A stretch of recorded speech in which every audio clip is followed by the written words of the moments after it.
I've been dying to do this one in particular because we've been doing a lot of radio, and there are FCC rules. So this older guy marries a younger woman, and no matter how hard he tries in bed, he just cannot satisfy her. So he goes to his rabbi, and he says, "Rabbi, what should I do about this?" And he says, "Well, we've had this problem before. What you do is you get somebody, maybe a younger guy, to stand next to the bed and wave a towel over you while you're making love to your wife." And he says, "That'll sometimes work." So he gets into bed with his wife. He hires this younger guy, waves the towel. She feels nothing at all. He goes back to the rabbi, and he says, "Yeah, we sometimes have this problem too. We make a slight adjustment." He says, "What you do is you put the younger guy in bed with your wife, and you wave the towel." He says, "Okay." He goes home, and he does that. The younger guy gets in bed with his wife. She's screaming with ecstasy while he's waving the towel. And he looks down, and he says, "Schmuck, that's the way you wave a towel."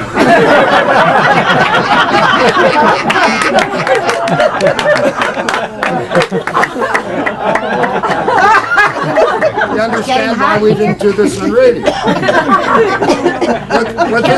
What this joke is a perfect illustration of is something that you learn about in logic, in what they call informal fallacies. Formal fallacies are mistakes in deductive logic, and informal fallacies cover a whole panoply. How do you say that word? Panoply. Panoply, thank you. See, he's the smart one. Of other kinds of errors. This is the error called post hoc ergo propter hoc, which means because something precedes something, therefore it is the cause of a second event. And of course, this is not necessarily true. And people use it all the time, particularly in statistics, to give questionable evidence. One of my favorites is that 85% of everyone who takes heroin took marijuana beforehand. That is true. However, 100% of people who take heroin took mother's milk beforehand. So because something, thank you. Because something precedes something else, it does not necessarily mean it is the cause of the thing that follows. But you will hear all kinds of people, particularly those of a political nature, trying to pass off that bit of that particular fallacy, the post hoc ergo propter hoc fallacy. I bet you will know a joke or two, Tom.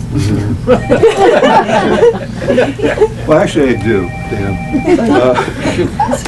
This is a joke that illustrates the difference between analytic statements and synthetic statements. Probably you all have a favorite joke that does that. This is one of our favorites.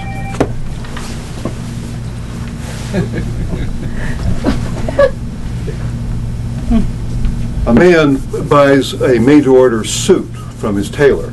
Bespoke. I just learned that. A bespoke suit.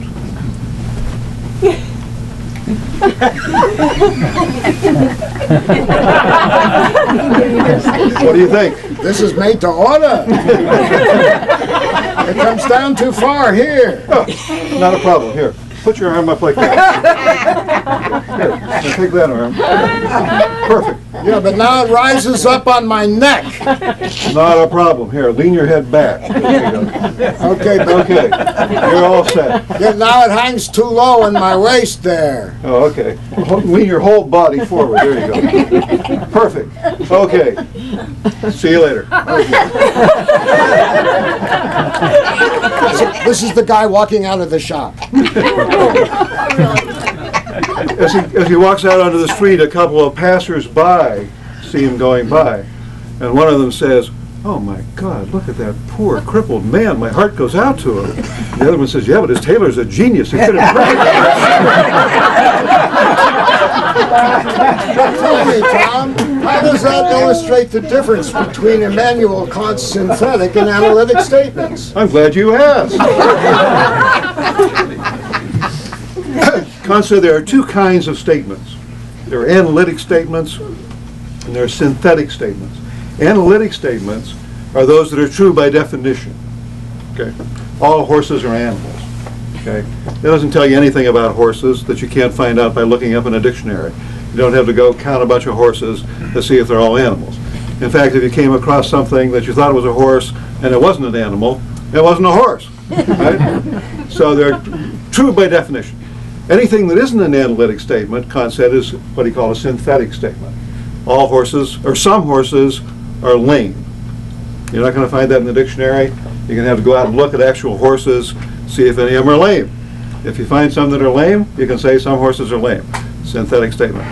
So what's happening in the joke is the passers-by think that they're making a synthetic statement by saying this tailor has fit this guy perfectly with his suit. They're telling you something about the world that you can't find out by looking up in the dictionary. You know, they think they're giving you new information. But to the tailor, it's an analytic statement, because any suit that he makes is going to fit the guy perfectly because he fits the guy to the suit. Analytic and synthetic.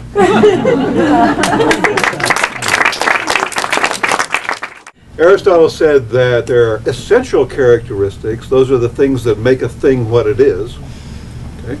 And accidental characteristics. Those are things that might be about how a thing is, but they don't really determine what it is.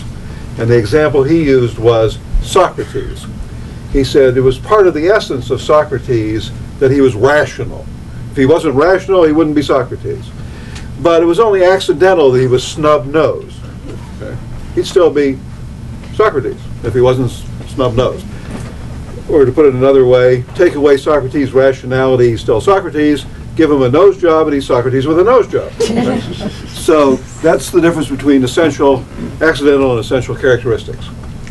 What's green, hangs on a wall, and whistles? Green hangs on a wall and whistles. You got me. A herring. Herring. A herring isn't green. Put some paint on it, it's green.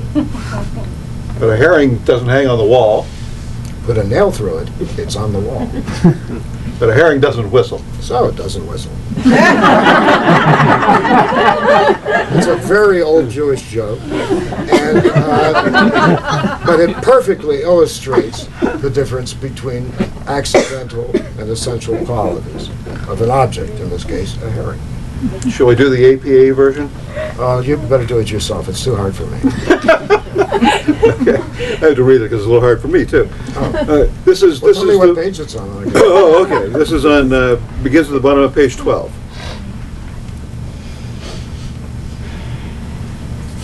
Gotcha. Here we go.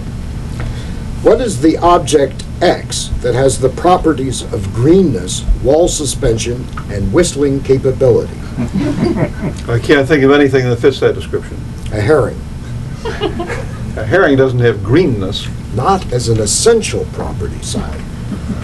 Or Tommy. But a herring could be accidentally green, right? Try painting it and you'll understand what I mean. But a herring doesn't have wall suspension. But what if you accidentally, in the Aristotelian sense, nailed it to a wall? How could you accidentally nail a herring to the wall? Anything's possible. This is philosophy. Okay, but a herring doesn't whistle even accidentally. So a herring doesn't whistle.